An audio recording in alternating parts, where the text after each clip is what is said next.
I like to think of myself as an eternal optimist. However, there's one of many things in the photo world that absolutely drive me up a wall, and that's when your favorite camera manufacturers, I'm talking about your cinematic bodies, put pocket in the name of their goods for absolutely no reason. Like, why is it there? Are your cameras fitting into pockets? Does everyone at Blackmagic wear Jinko jeans and I'm the only one that doesn't? Because I sure as hell am not squeezing a Blackmagic 4.6K into my jogging pants. So why did you go with the pocket name? Like, were they out of options?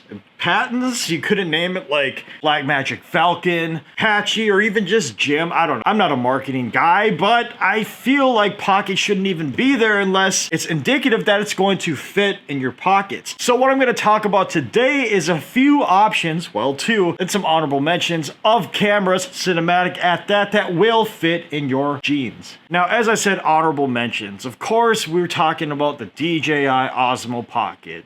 They're still small enough and glizzy shaped so you can squeeze them into your loins if you want to, and the original Blackmagic I know is shaped like a compact camera. And believe me, I had that body a few years ago. But in order to do anything productive with it, you're going to have to rig and cage it out, and by the time you're done with that, your dummy battery, your external memory, it's too big to squeeze in any pocket. It's just a brain that you have to mod out in the future to make it into a wonderful cinema camera. I get it. And I'm not saying Blackmagic doesn't make great cameras. They absolutely do, but that is all semantics. Now you're probably saying, Matt, what makes a pocket camera? To you, I say, what makes a cinema camera? And that seems to be loosely objective, if that's not an oxymoron. Like, I guess having manual controls over video, focus assist, and peaking options, the ability to record audio or rig it out externally would make it a cinema camera, right? That seems more or less what people are talking about in the cinematic world. I get that. That's right here. But what about the pocket world? That's what I'm worried about. Should I up the size of my pockets? I hope not. I think I'm getting pretty fat as it is, and I don't think I want to be pushing any bigger pants. So I'm just looking at the definition that we've carved for pocket, and I'm trying to wrap my mind around why these pocket cameras don't fit in your pocket. Look, I'm not on the spectrum, I don't think, and I'm trying not to make a literal case by having every pocket camera fit in your pocket, but they should at least be small, right? And I know that's even subjective. I digress. This is all a different rabbit hole. These two cameras actually fit in your pockets, and we're going to talk about them. So the first one I have up is a Zcam E1 4K Mini. I probably butchered that name, it's so long. But this was one of the first iterations in a long heritage of Zcam cameras. Now you're probably saying, Matt, I know you talked about the Blackmagic being a brain for a camera, and that too was a Mark I, just like the Zcam E1. So what makes the E1 different than the Blackmagic original?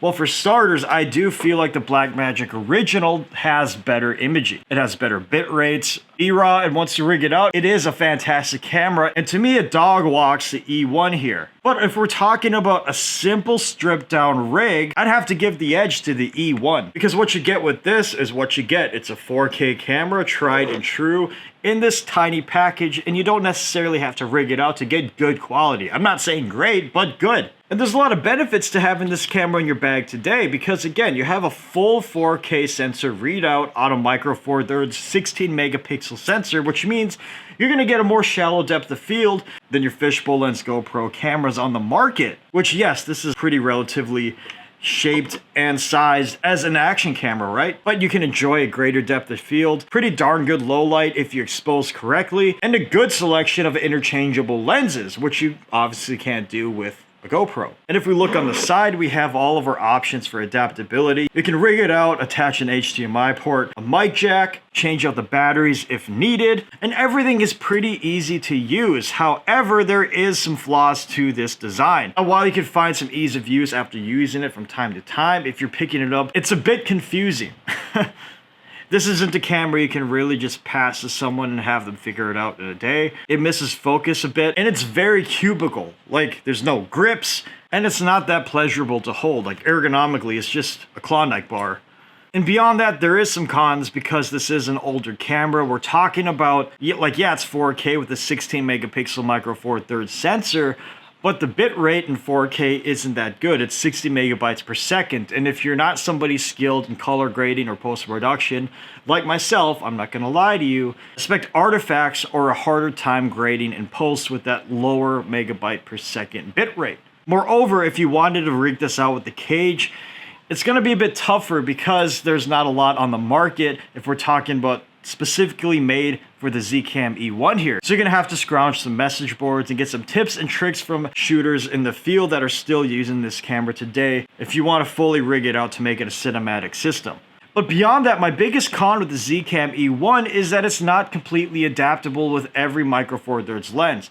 Like, yeah, I don't really expect it to be, but some of my favorite lenses aren't usable. Moreover, I'm not able to use a speed booster on this camera. It just doesn't read it. Maybe there's someone watching this that has had better luck with the Zcam E1 and its adaptability, but I've had this for a few years and I just haven't been able to use a wide array of lenses with it. That said, I find it a bit more useful than carrying around a GoPro with me if I want some of those tighter shots. So it lives in my bag, at least for now. But when it's not there, I carry around this little beast. And of course, we're talking about the Sony RX0 Mark II. And this is not an action camera. And if you call it one, you're gonna get hit in the head with the brick by a Sony fanboy.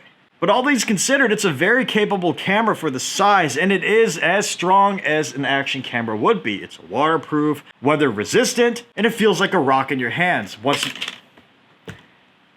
Once you add a cage to it, it feels nearly indestructible. Not only that, is you have a tilty and articulating screen, much like you would see on Sony cameras. In fact, mine has that infamous Sony scuffing on the screen. Don't we all love this textile pattern? I know Stevie Wonder would. But with the RX0, you have a 15 megapixel 1-inch sensor at a focal length of 24 millimeters and an aperture of f4. So it could basically do what you need to do more or less. It's not the best in low light, not the worst. Not only that, is you have options for a mic jack, and you can rig it out to your heart's desire if you want to do that. The 4K doesn't look half bad. It also has 120 frames per second in Full HD, which looks good, and some slower-ish modes at a lower resolution, which I don't really use. I'm not artistic enough to really rock 360p 600 frames per second in this day and age. Maybe somebody is, that's not me. But it's a very fun camera to rig out. I usually just put a variable ND filter on it and I'm good to go. But the two biggest cons with using this camera today would be, it's essentially a second generation Sony, which means you're gonna have that old menu system that a lot of people just aren't fond of. Not only that, is the screen is small, not touch screen either, so menu hunting could be a real chore if you're not used to it. And again, yes, it has a 1-inch sensor, which is pretty big and will let in more light and have more dynamic range than your usual 1/2 3-inch action camera would. It's stuck at f4, so it's not the best in low light.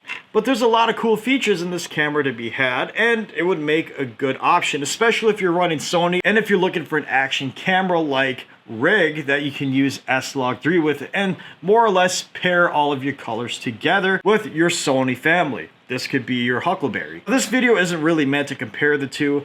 I think they're both great with their respective builds and camera philosophies, and they could be used interchangeably with each other. So my advice to you is if you're looking for a pocketable camera that can actually squeeze in those tight loins of yours, here are the two that I would recommend. So yes, that is it for now. Hope you got something out of this video. Thank you for watching, and I'll see you next time.